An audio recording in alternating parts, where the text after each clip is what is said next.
Welcome, everyone. Time to live the dream. I'm Rishi Barran with the Dan Patrick School of Sportscasting, and man, what a show we have for you today. A great story of success, overcoming the odds, continuing to fight for what he wanted. I'm talking about the one and only Dan Kelly. He is now a news and sports MMJ at KMTR in Coos Bay, Oregon, part of the Eugene market. We got Ducks football season coming up and all kinds of great things. Dan, how are you out on the West Coast? Man, Rish, I'm doing great out here. It's an adjustment from back home. Excited to finally get the skills that I learned at the Dan Patrick School of Sportscasting to use them for myself instead of making maybe other talent look good on TV. So I'm doing well. Yeah, and it's been quite the journey that we will go through. He graduated in August of 2021. At least that's when his last class was. I think technically graduation was September 2021. As we record this now, it's July of 2025, and he's just months in at his first on-air job. But that doesn't mean he doesn't have other experience, and that doesn't mean that he has not been fighting for that opportunity for a long time. We will get into every chapter of the Dan Kelly story as we go along. But first, Dan, where did this dream of becoming a sportscaster start for you? I think it starts for me where it starts for most is we all kind of grow up with sports in our lives in one way or another. I know my dad used to turn it on, and I got really into football in 2013 once we got season tickets to my beloved Bills. And that's kind of where that started. I always wanted to play football, but that didn't happen. My mother told me I was too small. She was worried about injury, things like that. So I wanted to find a way to be involved with the industry I loved in a different way. And that's when the Dan Patrick School of Sportscasting actually opened up while I was still in high school. I saw an ad for it one day, and I said, I need more information on that. And from there, saved up some money to move to Florida. I knew I wanted to be there in person because to me, if online's the only way you can do it, I understand, but I wanted to be in that studio. I wanted that on-hand experience, and I'm very grateful that I did it. Yeah, there's only one thing, Dan, that I'm sad about today, and it's that this is episode 48 of the Livin The Dream video podcast, and there was no really superstar bill that was number 48. We got one more. We could have done Tremaine Edmonds for you. Few back and forth, get to 54, Chris Spielman, things like that. But 48, we're gonna go with the Jimmy Johnson edition. But I know a lot of Bills fans because I grew up in New York State also, Dan, but I don't know if I know anyone that's as passionate as you are. What were your earliest Buffalo Bills memories? Oh man, they're mostly all bad. I mean, you go 17 years of the drought. When we got season tickets, I remember. I'll take you to a bad one first. Playing the Patriots, Tom Brady. For all you stat heads out there, has the best record of any player against a franchise against the Buffalo Bills. 33-3. Tom Brady is. That's with Patriots and Bucks. Anyway, they come into Buffalo. I'm at the game. It's December. There's a million feet of snow on the ground. Luckily I wasn't driving at the time, but it was a hassle just to get parking at that game. We were down 24-0 at the half, and I left. I am out of here. We ended up losing the game by a bunch. So some of my favorite memories, it's really, I mean, you grew up in New York State, so I'm sure you know, but the atmosphere in Buffalo at a Bills game is completely unmatched to anything else. I've hugged strangers, and I'm not a drinker. I don't go to the games and get those. There's a lot of people that do in that stadium. But it's just the connection with everybody, the feeling, especially when they were successful. I went to the Bills-Broncos game a couple seasons ago when they fired their offensive coordinator after allowing a field goal for 12 men on the field. And that was one of the most stressful moments. But man, the Bills have always been my thing. They can't, I mean, I say they can't hurt me, but they have. The passion runs deep, man. It really does. And I've always made sure it doesn't affect anything in my job. And sometimes that's difficult when I was writing scripts in Buffalo for Sports Plus. As a season ticket holder, what is the most interesting thing you've seen, whether it be in the parking lot or in the stadium at one of these games? Okay, we're gonna keep it PG, and I'm gonna keep some of those away. One of the coolest experiences for me was, I think it might have been like my fifth season or so. They gave us an opportunity to see the locker room and the tunnel and go out on the field. And I was in the tunnel, and they have this massive Bills logo right there, and it was. I don't think it's there anymore, but it was made of all the names of everybody who had season tickets. So I found my name on Wow. the wall in the Buffalo, and that was a really cool moment because I was like, "Hey, this kind of proves it." And it's just so much fun. I think sports as a whole, when you go to an event, you're gonna have fun. It doesn't matter if you know nothing about it. I think if I went to a curling event tomorrow, which I know nothing about, I think I'd have a blast just watching the competition and how it goes. So I think that's kind of where it stems from. Bills games notoriously crazy for some other things. I've seen my fair share of fights here and there at the stadium, but I always try to have a good time and make sure that the team wins. Yeah, my first NFL game I ever went to, I believe, was the Bills playing in the AFC Championship against Joe Montana and the Kansas City Chiefs. And I believe that was the fourth year, right? That was the fourth Super Bowl they went to. And it was one of the coldest games. I don't know what the record is, but it was really cold. It was like below zero temperatures. And just seeing the way, the passion that they had there for their team, especially with that team, which I know came before you were watching them. But I know there's a lot of pride in Western New York, and you made that clear when you came to us that that meant a lot to you. What's it like to grow up in Western New York with that kind of passionate, blue collar crowd that really supports everything about the area, including the Bills? Western New York is unique in the sense that the nickname for where I'm from is the city of good neighbors, and that's based on the fact that a couple of years ago, and every year really, there's a snowstorm that hits Buffalo that affects everything. Power goes out, heat goes out, people get stranded in their houses. That's a regular thing. I remember I was out shoveling at my house with my cousin, and I broke the shovel. And it was a big deal. We were trying to get the driveway clear so his wife could get home and park safely. So we go next door, knock on the door, and they gave us a shovel to use. I paid for the shovel. I said, "Hey, I didn't have to, but they helped us, at our time of need." And that's what Buffalo is all about. Is everybody is really, it's not a selfish place. And when it comes to the sports aspect, the Buffalo Sabres are the worst team in the NHL. They have been for about 15 years. People continue to go to the games. People continue to support it. And I think it's just because Canada's right there. The Buffalo has been one of those hotbeds for hockey. And I think once they get good again, it'll be even more. But Buffalo is just so supportive of everything. The lacrosse team, amazing. They just three-peated in the NLL. And their fans are crazy too. The lacrosse atmosphere is one that's insane because the music plays during the game, and it seems like it's a very distracting sport. But Buffalo as a whole, I love it.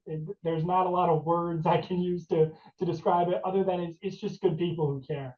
You alluded to this earlier that most of your childhood centered around losing teams. But now you're living your best life as a Bills fan. This last decade, maybe last 5 years especially, they have been good. So, how has life improved for you as the team's uh, stature and ability to compete has improved?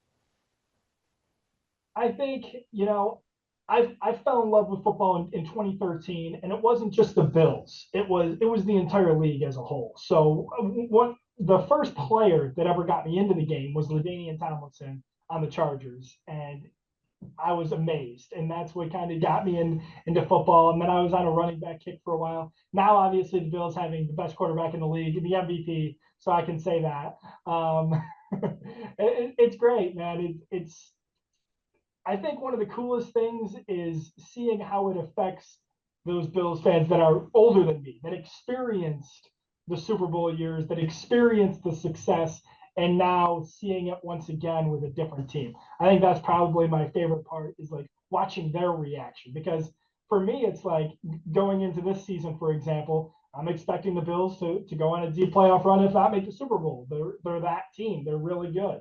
So I think my expectations have obviously grown. People in Buffalo, expectations have grown. Some people think they need to get rid of the head coach to do it, and there's all these weird takes, I would say, but it's been a journey, and I've been covering the Bills only during the times they were good. So in terms of off work purposes, so let's hope that continues.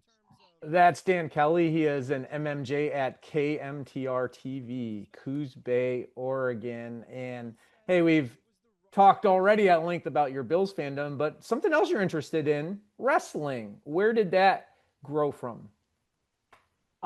Wrestling started as early as I can remember. I've been watching it. Again, it goes to my father, who had the events on. He would buy all the pay-per-views every month. We would get a pizza and Pepsi in Buffalo, and just sit down and watch the shows. I've been going to many of the events. Obviously, Full Sail had a partnership with WWE's NXT. I used to go to the events at Full Sail because it was out there, and I was able to go.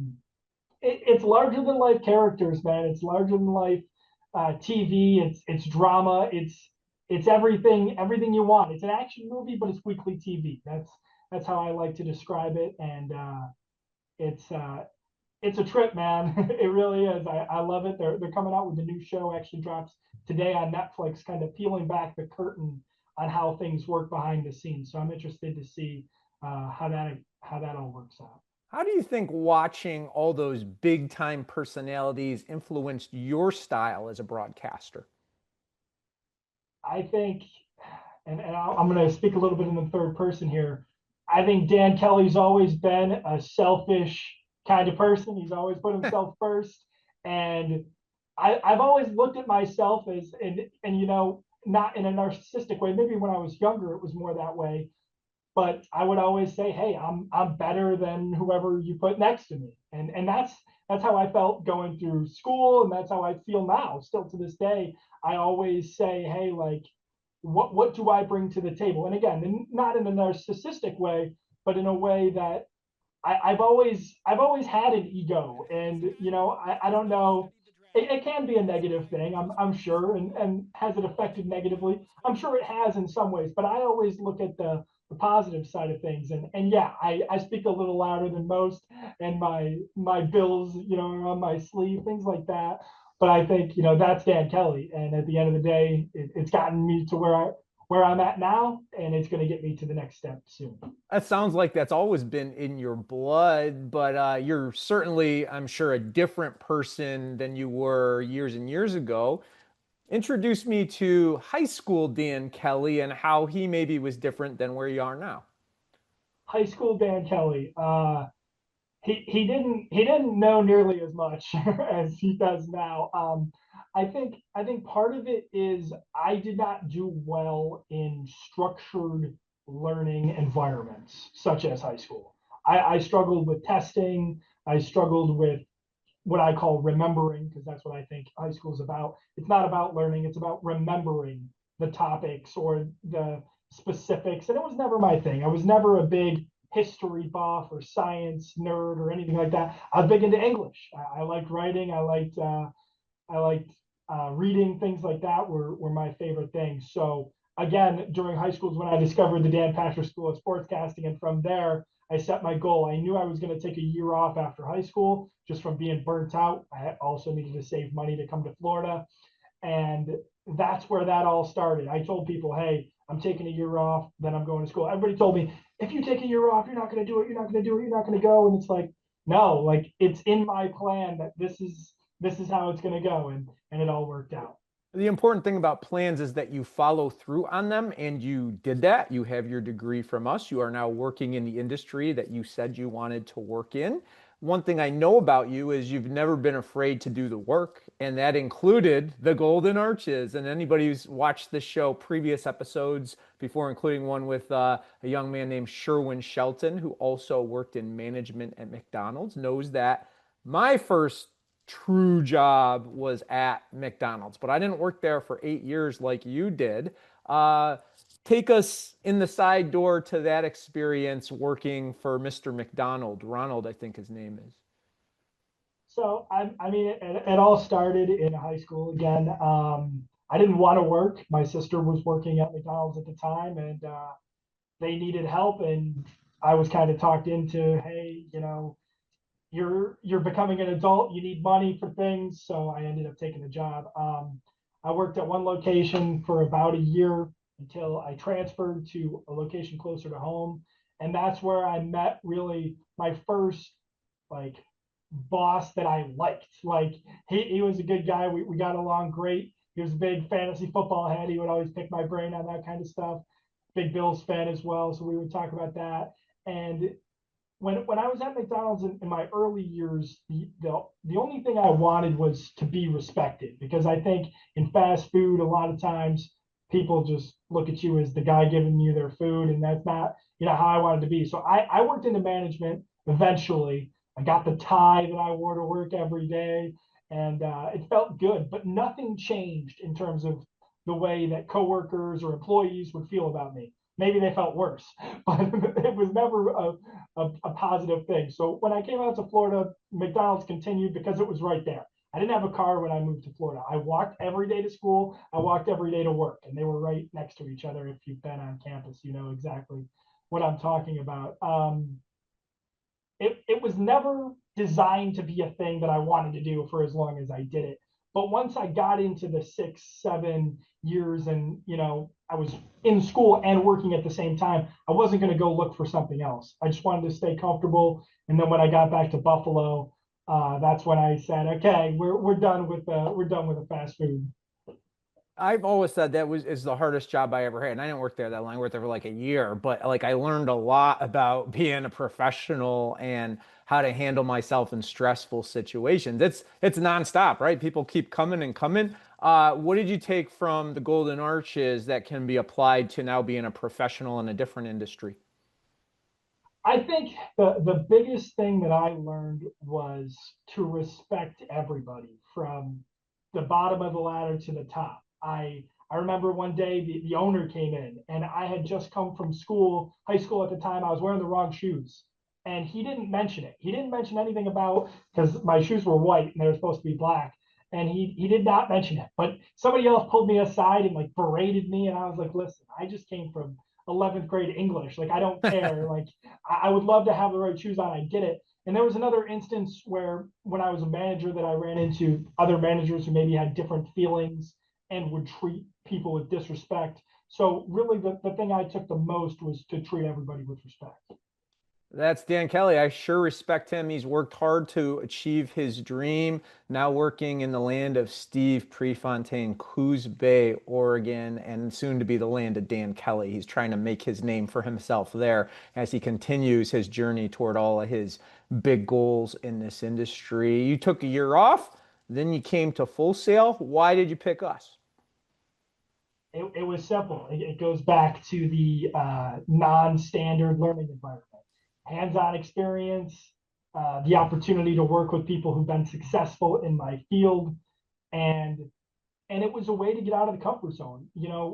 In Buffalo, once I graduated high school, some relationships didn't work out, some family things were going on.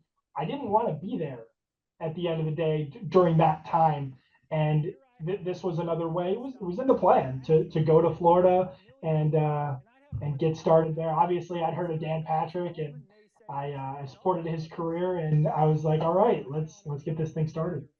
I think you seemed to be someone who kind of had a good goal in place of where you wanted to get to when you came. Not everybody has that path aligned, but still, you've got to find yourself, especially as someone who, grew up in the Buffalo area. Now you're going somewhere new. How did you find who you were in this industry when you came to us?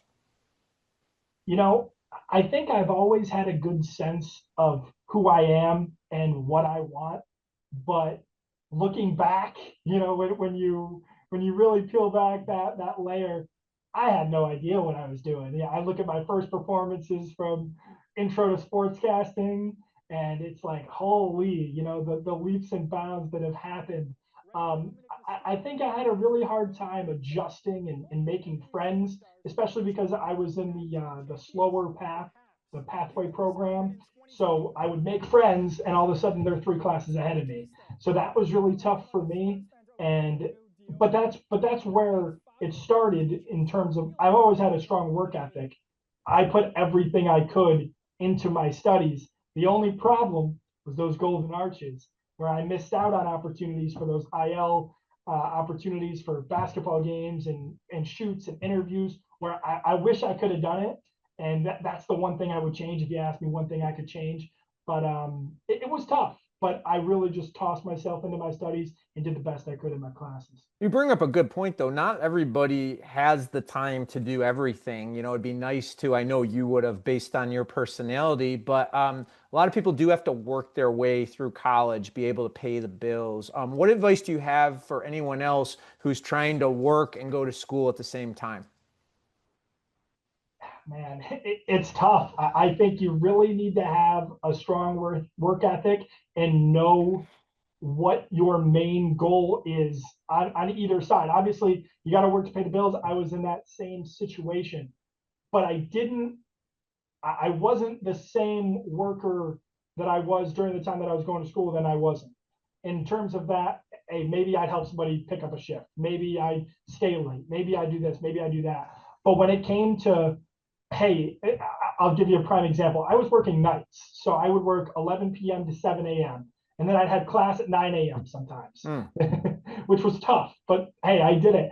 And they'd be like, "Hey, Dan, we need you to stay an extra 30 minutes, an hour." I'm like, "No, I have to leave. Like, there's a place I got to be." So I think really putting up those boundaries and making sure that you're focused on school is very important. Oh, that's great. And you made it through both and it worked out. And I know it wasn't easy, but being on that extended path, you got thrown a curveball during it too, which was COVID. How did you adjust to having to do things differently for a while until we could get closer to back to normal by the time you ended? COVID is still affecting my abilities in terms of the field right now. And the reason I say that is the the time that it happened was just when we were starting to learn our equipment with our cameras and shooting and things like that. And it happened that first week of that class. That class was the one I was looking the most forward to because it was the thing that I did not know the most. I think, in terms of like vocal training and things like that, I was making good progress and I was feeling comfortable, which I think I felt comfortable behind that desk very very soon after I sat behind it. So I think that really helped me out. But not learning the ins and outs of my camera and my equipment really set me back. And, I think it affected everybody in some way or another. Obviously, it'd be great if it didn't happen. But in terms of just learning with it, I think that when we were all online, I was just really trying to take advantage of all the things that I could learn online versus what I would be learning in the classroom. Well, you are a fighter, and while you dealt with that challenge, you also dove into something that you love to get more experience, the Kelly cast. I think you started around the time that COVID hit, and from what you just shared with me, you're still doing it. How did that bring out the best in you? So it all started as a podcast. I told you I was walking to work and school every day. This was about a 25-minute walk sometimes. So I would try to give myself something to do. I'd just talk into my phone and practice. I would give Bills notes. I remember this was the time that JJ Watt was released from the Texans and people were talking about it coming to Buffalo. I was like, no, it's not happening. Didn't happen. But it all started as that, and like you said, it was a way for me to get experience. I couldn't do those IL opportunities. I only called one Rollins college basketball game during my time there. Would have loved to do more of that. Um, this was something that I could do in my free time to really help me out, and it started there. And then I got with a group of podcasters in Buffalo. I joined them. We worked for a little while. I then worked with another group. Then I went on my own. Now I'm kind of doing both. I'm kind of setting up. I'm going back to help out a little bit and doing my own thing. But I think the number one thing in the message here is don't stop. Just because there's other obstacles in your way. When I was working at McDonald's, when I was working at Cleve Hill Tire, when I was working as a bus monitor, I still made sure that I was staying with my craft almost every day. You know, maybe you take a day off here and there to get your rest. But I really didn't want to lose all that I learned at the Dan Patrick School of Sportscasting and all that I put into it. And that's why I'm here right now, I think, is the fact that I kept up with it as much as I possibly could.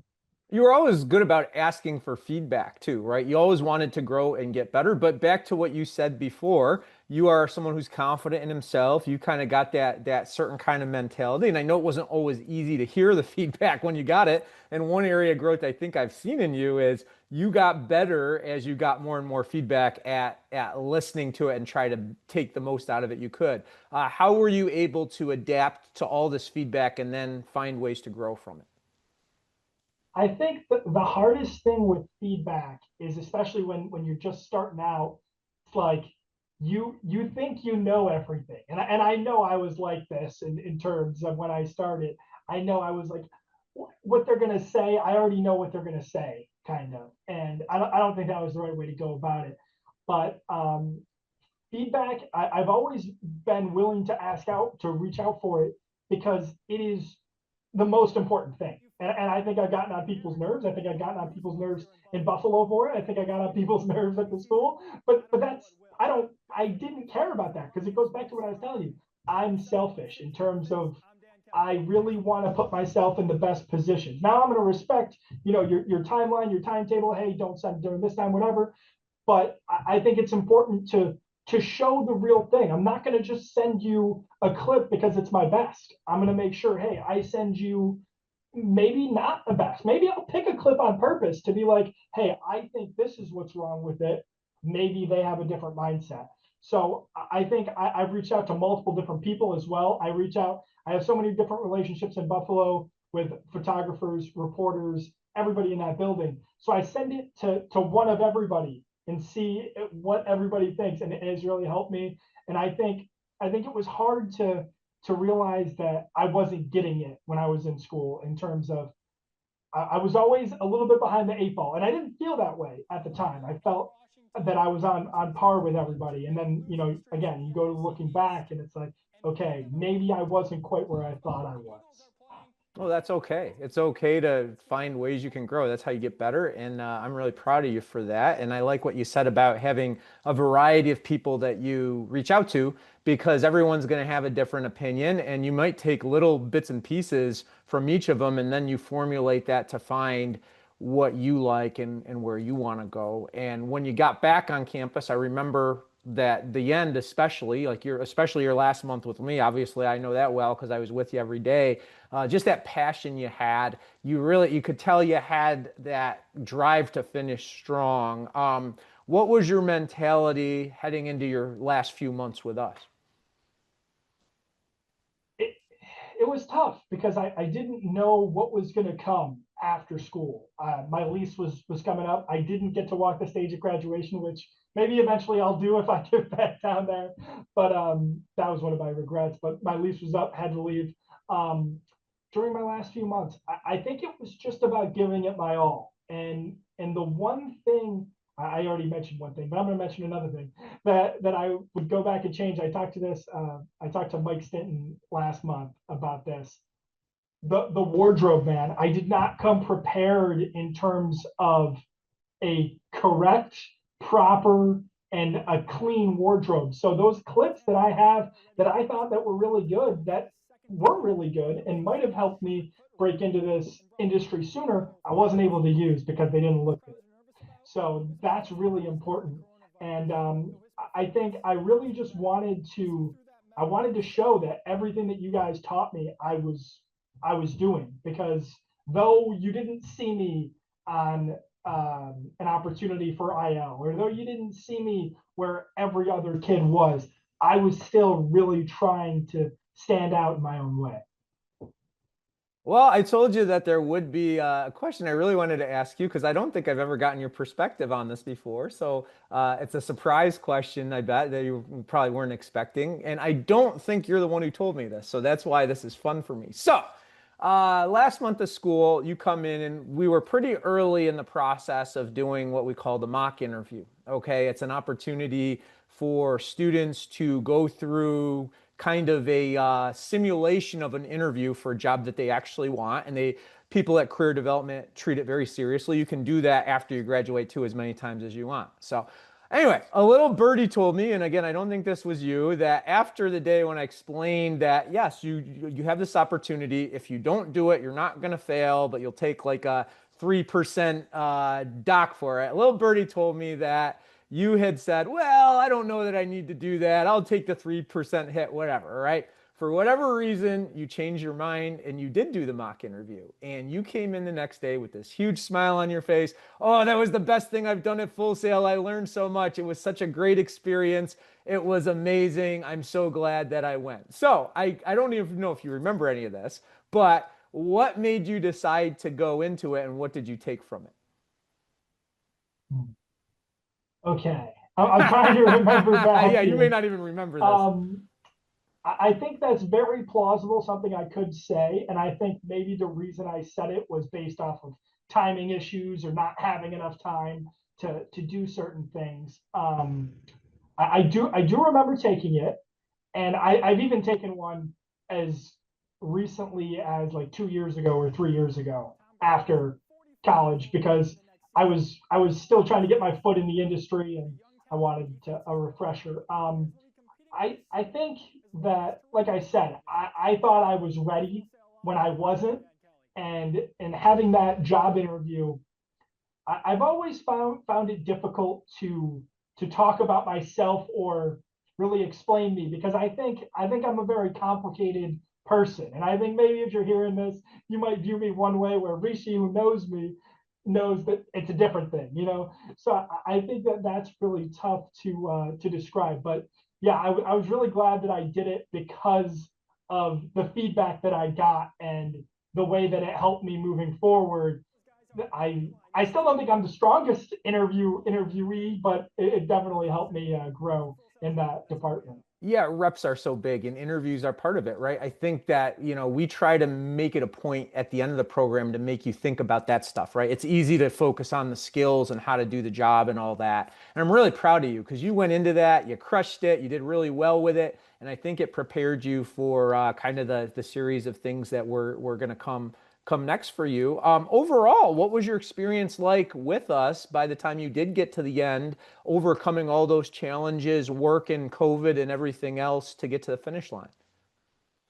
I I felt so proud and just happy with the work that I'd done and the work that I put through, and knowing that I had your contact information, Gus's contact information, anybody who I wanted contact information from, I could find, and you guys would always respond. Didn't matter when or how long after the program happened. If it was, hey, Dan Kelly just messaged me for the first time in 2 years, it was, hey Dan, how's it going? You know, so I think that really put me at ease. When I left the program, I thought I was going to go back to Buffalo and get the key to the city. I really thought I was ready, and it's a good thing I didn't get the key to the city because I would have lost it. Because I don't think I had certain skills that were necessary. But I was excited. I was nervous because just like back then, the job market's only gotten tougher now, and it's why I ended up taking a spot in news instead of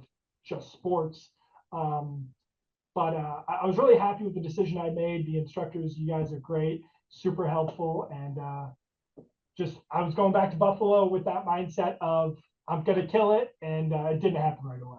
I remember that. And at the time, we said, you know what? Great. We hope it works out for you. It's going to be hard because Buffalo is a pretty high market up there. we're certainly, go all in on that opportunity. Just know it's possible you won't get your chance there. It's going to be hard to get an on-air opportunity there to start.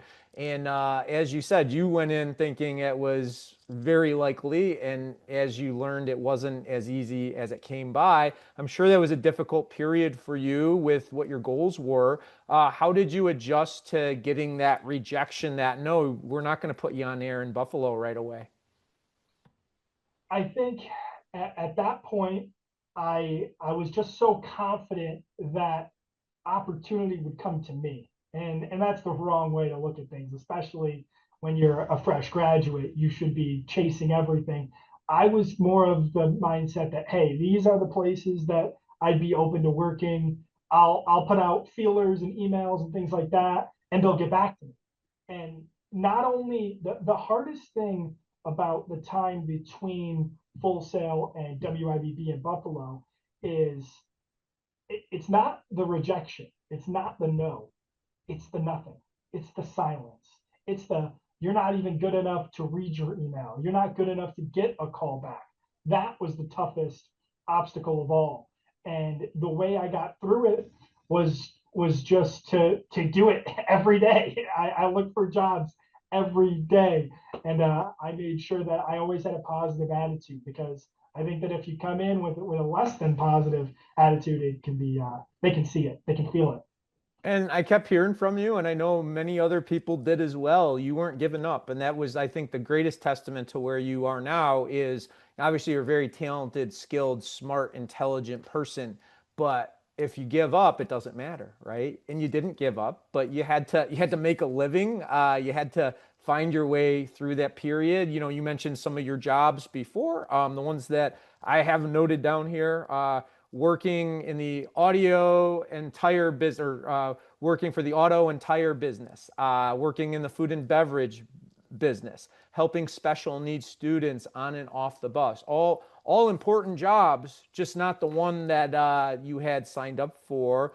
How was life as you were working all those jobs outside the industry? It was tough. It was tough because I knew that I was meant for more. I knew that I was meant for more than slinging tires, than serving food, and helping the kids was nice. That really helped put me in a positive mindset, because I think when you're around people who have different challenges than you really start to understand how good your life is, and I think that really helped me with that. So I'm gonna give you the reasons for these jobs. So the first job, the auto and tire, I didn't have a car. My cousin worked there. It was a high up person. He helped me get the job, so I started. I worked there for almost a year. The reason I left, I went down to pick up some tires, and I messed up something in my lower back. I don't know what it was to this day. I went to the doctor, got an X-ray. They never called me back. But after that back injury, I was like, hey, I want to work in the broadcast industry. I know I have to have shoulders to carry to carry the equipment, so I didn't want to risk my health. So I quit. I left that job. The food and beverage thing happened because I needed to put food on the table. I only worked there for 2 months. I was employee of the month during my 2 month stay there, so I was really good at it, but it wasn't something I wanted to do. I got into it with one of the managers, and I left. Um, the busing thing happened primarily because I was looking for part-time work. At this time, I was doing the Kelly Cast weekly. I was really trying to get better and put out these applications. And I worked there so I could focus more on social media, which I was able to do. And eventually, an opportunity came by in terms of WIVB-TV out there in Buffalo. Yeah, and you were willing to take that opportunity. So let's get into that now. Buffalo, not going to put you on air yet, but an opportunity to become a producer. And I know we had some conversations about it. When you had that opportunity, what were your thoughts about heading there to do something in broadcasting, just not necessarily your main goal? I was really excited to get my foot in the door. I was really excited. I remember going home that night. I poured myself a shot. I don't drink much, but I poured myself a shot, and I said, "Hey, like this is the start." Um, and looking back, that was the way to go about it. It was scary. It was scary to know that I wasn't going into sports, that I was going into news. And I definitely had some thoughts and some maybe this isn't the right thing for me. But the reason I took it was knowing where I was at 27 years old, had graduated, 5 years prior almost. I needed I needed something, and this was that something. So I took it, and it's a really good thing that I did. Thank you to you and Gus for helping get me through that decision. Well, what did you learn there? I learned a lot. I learned a lot in Buffalo. I think it goes back to I made connections with everybody in the building, from the highest up to my bosses to the lowest, the cleaners. They knew my name. I say, hey, how's it going? Things like that. I really tried to build relationships with people. But I also made it clear my first day in that building when they brought me in for like the exit, giving me all my stuff. I said, hey guys, I just want to be clear that like I want to do sports content any way that I'm able to, anything that I'm able to help with, or any way that I can assist, please let me know.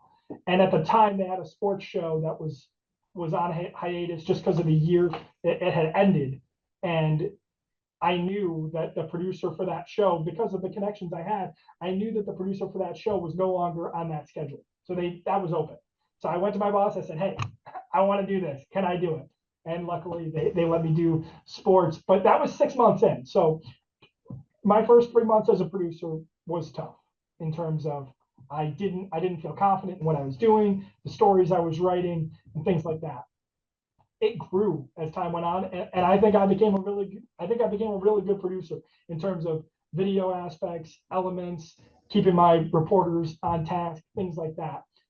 When it got to the 6 month mark, I was like, okay, man, like I'm good, but I really don't enjoy what I'm doing, and that was a tough pill to swallow. Obviously, you still got to work, and I had to make sure I was maintaining these relationships because I didn't want anybody to think, oh, he's more focused on sports or he's more doing this. I was still doing stuff outside to keep myself sharp.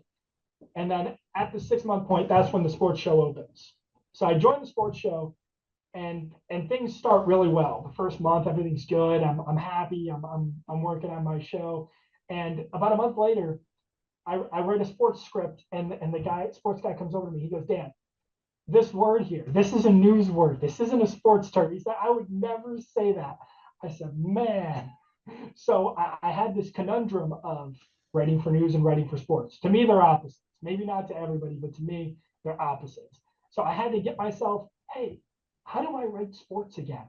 And then I found a blend for my last 6 months in Buffalo, and during those last 6 months, I really focused on finding the next opportunity because I was underutilized in my role as a producer. I would try to do extra. I would try to give my all, and I don't think that my employer at the time was willing to give me extra responsibility. I'm not sure why, but I really just pushed and tried and looked every day for jobs until the right opportunity came by.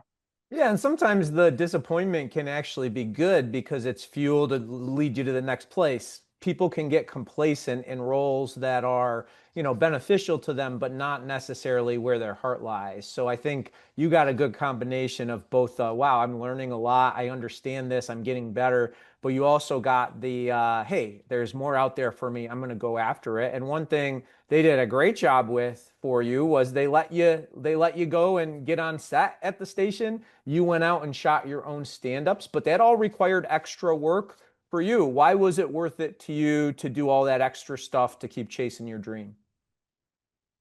The most important thing at that time for me was coming up with a reel that an employer would watch and say, we need him. We need him. And I got to the point where my clips were old. They were from school, or they were maybe just after school. And there was a time in there when I was working and had so much on my plate that I couldn't focus on the career that I was trying to build. That I had a year or two where maybe there was nothing, or maybe it was very little. So I really pushed for that. And yes, they gave me opportunities on there. I'm very grateful for them for allowing me to shoot at times when there wasn't a show going on, or give me the chance to do that. I also got tips from other photographers in the building. Hey, Dan, next time get this, or next time do this, or you could fix that. So that's really helped me. Still have relationships with them to this day. Um, it was great, and like you said, I took it for what it was. They made me some promises, I want to say, there, that would tell me, hey, we'll allow you to do this, we'll allow you to do that with the sports team, blah blah. None of it ever happened. And when I started to realize that they see me in this role as a producer and nothing more, that's when I knew I needed to start looking elsewhere. Like you said, kind of a disappointment thing.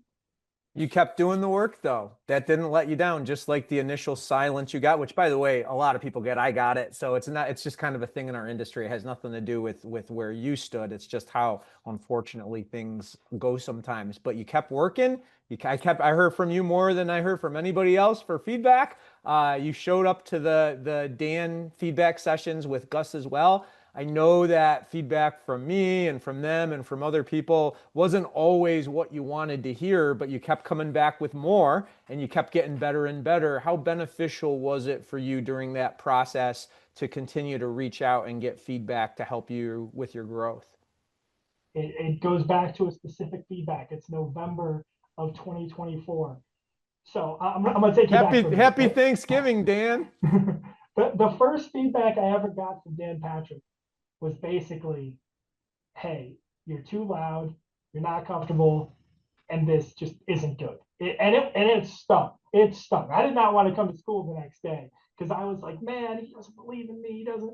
And it was my first feedback. It was on one of the projects that probably it sucked. I'm not gonna beat around the bush, but it was really tough to hear. And going even to, I think you were doing project and portfolio. You were doing two classes at the time. And I remember one of your classes I was in, and Gus came over to me and told me that I would make a great producer. And I took that very hard as well because I didn't want to be a producer. Obviously, I became a producer, but I didn't want to be a producer. I wanted to be looked at as the guy. And so I went home, and I even told Gus this the next day. I said, hey, you saying that made me work harder and made me really try on this. I want to hear what you think. And he told me what he thought, and that was great. But November 2024, Dan Patrick feedback. You were there. Gus was there. Everybody was there.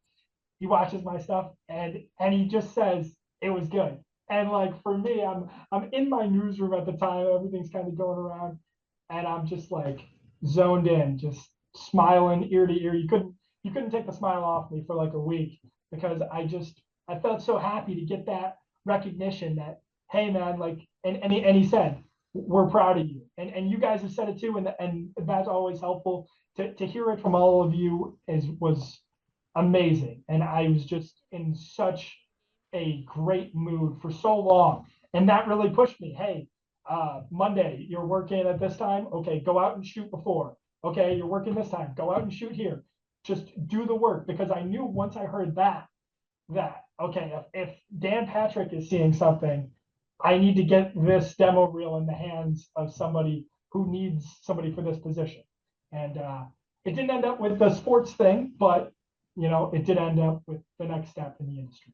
And now, about 4 years after you graduated, through all the ups and downs and everything in between, through the trials and tribulations, you, my friend, are on air and you are working in this industry. What's it like living the dream? It feels good, man. Every day, just kind of coming in. My role is on air. I haven't been on air in a minute just because some of the stories have not worked in that way, but my voice has, which I love. I love getting the chance to say that. Um, it's really just good to know that, like you said, I didn't give up, and all of this has happened because of my ability to keep working and to keep getting better. And I think, and I don't want to say anything negative about the students that have come before me, but I think some of the work ethic, like you guys, we all learn the same thing, right? We all get taught the same thing, but we all take it differently. And I think that some of the negative criticism I took to heart, and it was really hard.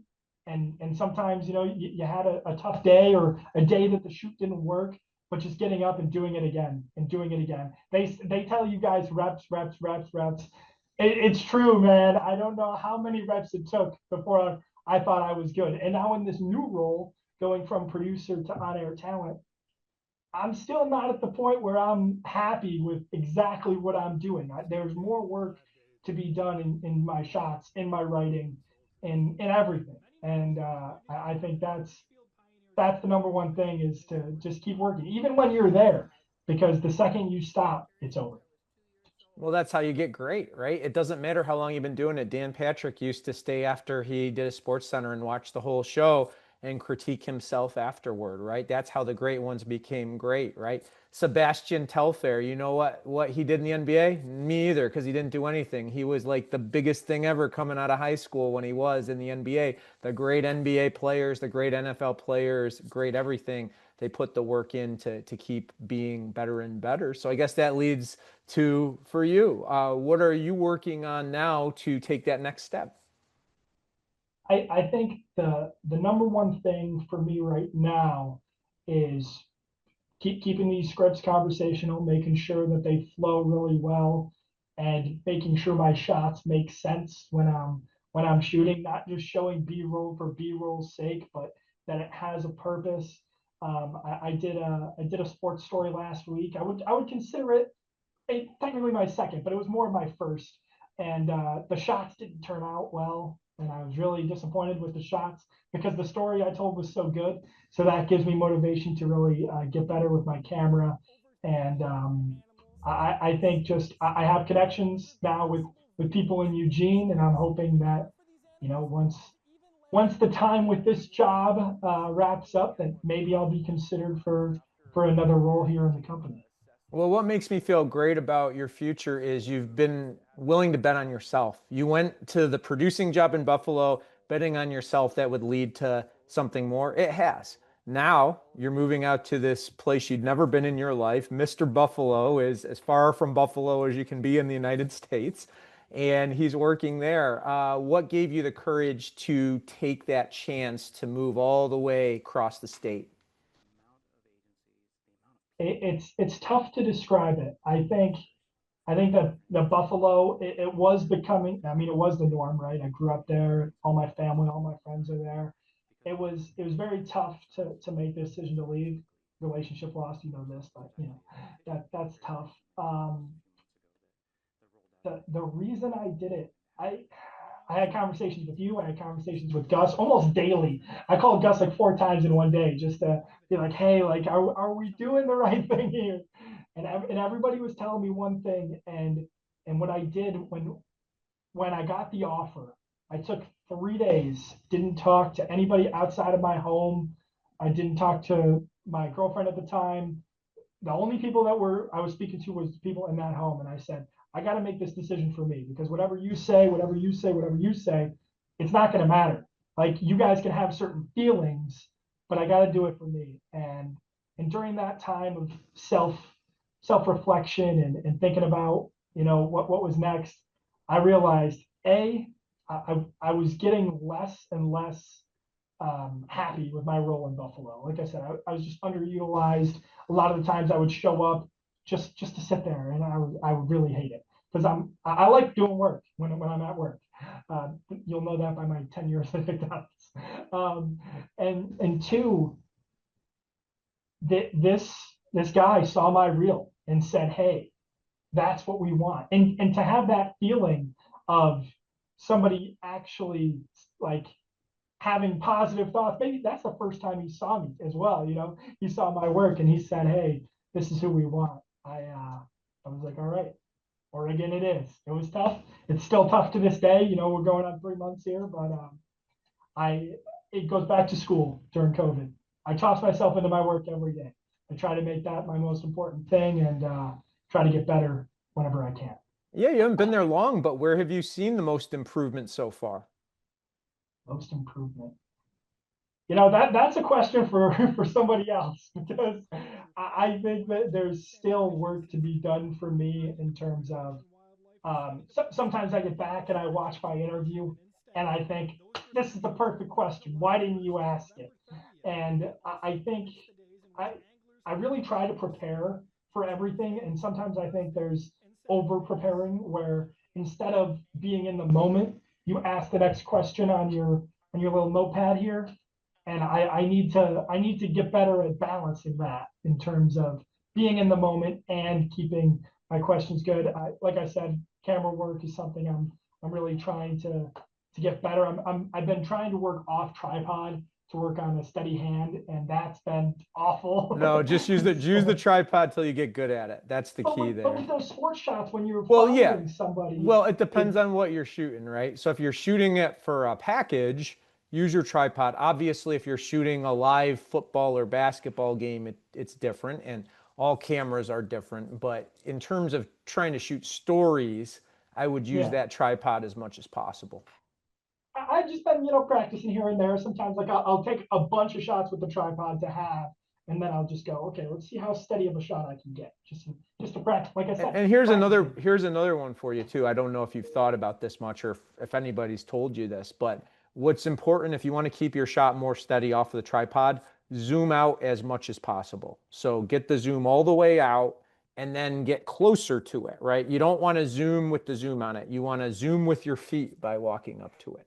So that's the key. But tight, steady shots will win the way all along. And it's great to hear you continuing to work on the shooting. And we were talking about finding story ideas, the challenges of that. But what are some of the things that you face as a one-man bander in a new place in a small town where really you're the only show in town there?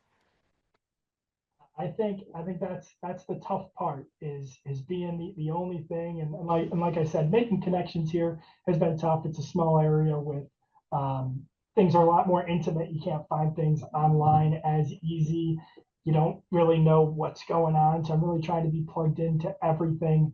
Um, I think that it goes back to the never giving up. I'm trying to fight for these story ideas, and some days are better than others. And I'm really just trying to control the controllable. That's something that I really try to live by. Is if if it's something outside of my hands, what's the point of me getting mad, upset, annoyed? Sometimes it happens, right? But you got to move on and get to the next day. What's it like now when either you see yourself on TV or as you said, maybe sometimes you voice something where we don't see you in a stand-up, but you've been fighting a long time for this, Dan. What's it like to know that I have made it and now I am doing what I love on the air? It feels so good just to sit back and like, hey, that's me right there. That's my voice. And even growing up, I was always told, hey, and like you got a good voice, you got a good voice there. And I'm like, yeah, I know, I appreciate it. I had somebody, one of my math teachers in high school said, Dan Kelly, that's a great sports name. I said, it's a good sportscaster's name, not quite. But it feels so good just to, especially like that. I'm not in love with news. Sports is where I'm at, but there are these certain news stories that I do that like hit me, and like feeling it and the emotion that goes into it. Sometimes you meet some really nice people, some really cool people to interview, and those are a lot of fun. So I'm just enjoying the ride here. It's all part of your journey. And, one of these days you're going to be doing sports full time and you'll look back at everything you learned in Oregon and back in Buffalo and all that. And you got your whole life ahead of you, my friend. It's great to see where you're headed. And that's part of the fun too, is the journey to get there. Sometimes, you don't think about it at the time that's some of the most fun stuff because you're thinking about destination, but appreciating these moments, like you said, about seeing yourself on TV. That's some of the great stuff. So that leads me to the next big question. What are your future dreams within this business? I think my dreams have really changed since I attended the school in terms of like my goals were like, hey, NFL, Bills, something there. I think now with first of all, media has changed in a lot of ways. There's more jobs available, but at the same time less spots because these jobs are going to former athletes and things like that, which is tough. But I think happiness for me would come from covering sports at at a level anywhere. I don't really care where. where home is. Obviously, I came out to Oregon, so I'll go to the next spot as well. And like you said, I'm going to bet on me. And I think just getting to the point where I can do the sports stuff and give the human element to it. I think working in news has really helped that in terms of I can kind of twist a story around a little bit in terms of not just tell you, hey, this athlete went 6 of 12 and whatever. I can give more background information and more on the person, which is what I really tried to focus on in my last sports story. I think happiness comes from that. So let's hope that that's the next stop for Dan Kelly. You just made me smile because it brought back a very happy memory for me too. I remember I worked my first job, much like you, out of school, was not on air. I was a videographer in Harrisburg, Pennsylvania, and I remember driving out to this little town in Iowa, Tumwa, Iowa, where I had my first job, and also Kirksville, Missouri. And I can't remember which place I was in that day, but I remember getting ready to anchor my first sportscast and thinking about, I think it was before then, I had gotten the job and they were showing me around the station. And I remember thinking to myself, wow, I get to do this for real now, right? It's me designing my own show. It's me picking the stories I'm doing. I'm going to do this. And yeah, it was a small town. There weren't a lot of people there. Wasn't necessarily covering the most marquee stuff, but it was one of my happiest memories from the business was just that thought there, here we go. Now we're doing it. And to hear you say that now as you're chasing that next step, that means a lot to me. And I'm really glad that you have that kind of a mindset. And with that, one last question about that. How do you think what you're doing now is preparing you for that next step? I think that I'm learning more interviewer skills right now when I go out to do stories, and I think it's really important now. And like when I was working as a producer and going out and shooting my own stuff, it was hard to come up with story ideas because maybe I didn't have an in to certain emails or um, certain pieces of media that I wasn't able to access. I think now doing these stories and understanding, during a producer, I really learned how long a second is in TV. A second is so long, and I think that really helps in terms of me writing. I know, okay, maybe this sentence is not too long or things like that. But it goes back to the thing where I tell you, sports and news to me are opposites. So once I get the chance to do that sports story again, like I did last week, once I get another chance to do that, I got to turn sports mode on. And I got to realize that, hey, I have both of these tools in my toolbox. How do I manage them? Good stuff. All right. Here we are. We're at what we call the dream sequence. This is quick fire, Dan. So I'm going to give you a few questions. You just answer with what's at the top of your head. It should be a fun little exercise. Are you ready? Yeah, let's do it. Okay, we have to go Bills here, right? So I'm going to ask you to design your dream Bills offense. Now, we're not going to go offensive line here, but I want one quarterback, two running backs, three wide receivers, and a tight end from any era of Bills football. Like you can pick anybody that you want that has played for the Bills, okay? Okay, So all right. that's your task. Who you got? Okay. Well, that's Allen at the QB, easy. It's Thurman, and I'm a Spiller guy. CJ Spiller was one of my favorite players, 2014. Receivers, you said two or Three. three? Okay, so we're looking at Andre Reed, Stephon Diggs, and then at the three, I'm going to go Stevie Johnson there in the Oh, slot. good. Tight end, we're going to go. I'm trying to think of his name here. Why can't I think of his name? The tight end in the 90s started so the K gun offense was not named after Jim Kelly. It was named after the tight end. That's who I'm trying to think of. I can't think of his name right now. Tight end in Jim Kelly's offense. So the two guys I think Yes. of are Pete Metzelaars and Howard Ballard were two at the time, I think. Or no, Howard Ballard was the house. That's not him. There was oh, I forgot his name now, but there was another tight end they had. So all I right. can't think of his We'll name. go with Let's just go. Let's go Scott Chandler at the tight end. He did okay, the okay. snow shovel celebration You got to in have the snow Detroit. shovel in Buffalo. Yeah. Okay, good team there. Good team. All right. You like wrestling. We're gonna make you a wrestler right now. Who is your dream tag team partner? Dream tag team partner right now. Well, no, It's anybody ever. You can pick whoever you want. ever. Yeah. Oh man. You Okay. are on the team with one other wrestler ever. Okay. Okay. We're gonna go with Kane, the Undertaker's brother, Kane. I'll give you a quick story there. Went to a house show, which is a non-televised event in Buffalo in about 2004. And he was fighting at the time Chris Benoit, who tragedy, but I'm not going to get into that. Everybody was rooting for Chris Benoit in the arena. Everybody cheering for him. I was the only one cheering for Kane. And I swear to this day, he looked up at me and he saw me. And then he went back to his match, lost. But that was such a cool experience, like seeing him turn around, and because he heard the cheers. It was Nice. a cool experience. Nice. That's cool, man. And it's cool to have those personal stories that make that, love of a certain wrestler or player or whatever, just mean a little bit more. By the way, my friend my best friend when I was really young, who's a huge Bills fan, he named his son after Kane because he likes the wrestler. So wow. Side story to go with that. I did think of the other Cool. tight end, by the way, Keith McKellar. Is that who they That's it, Keith McKellar. Okay. Yeah, so the K-Gun offense was actually named after McKellar, not after Keller. Everybody thinks it's Jim Keller, but it's not. Well, that's why you're here, to educate us, because I did not know that, and I grew up watching those teams. All right, finally, dream Dan Kelly giveaway at a game. Let's say we're at an Oregon football game and they're handing out Dan Kelly, the sportscaster stuff. What would it be? Wow. Can be anything. That's interesting. I don't know that I've ever thought of this question. No, I didn't expect you would. Okay.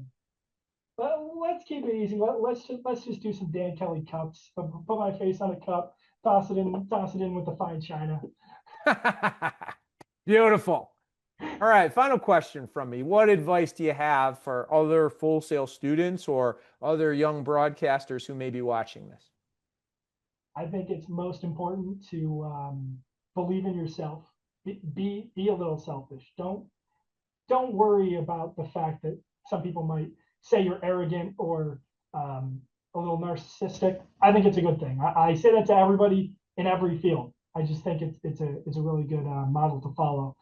Secondly, use your resources. Use the studio whenever you get the chance. Go to your IL if you're able to, and if you're not, utilize the instructors there. They're very helpful. And through anything really, even in personal things, I've reached out to Rishi and we've talked. It doesn't always have to be about the job. Maybe you're in a point in life where you need help with this or that. Reach out to them; they're very helpful. Third, bet on yourself. Do the work. If you gotta put in the time as a producer or as a videographer or something that is adjacent to what you want, get your foot in the door and get there. I'm so happy to talk to you, Reach, and just get this time to catch up. It's really fun. Yeah, and it's easy to say those things, but the good news with Dan is he's done all of that, right? So he's backed up his words with actions. And one way you find yourself, I think, is from putting yourself outside of your comfort zone. And he's done that numerous times now. And as much as he's Mr. Western New York, gung-ho Buffalo Bills fan, now that he's doing all this, he's growing and he continues to get better and better. So I'd like to thank Dan Kelly for all his time today. This has been fun, really a true inspiration to any of you who either want to get into this business or just want to find ways through obstacles in life. Dan Kelly is living his dream. All of you keep on living your dream as well.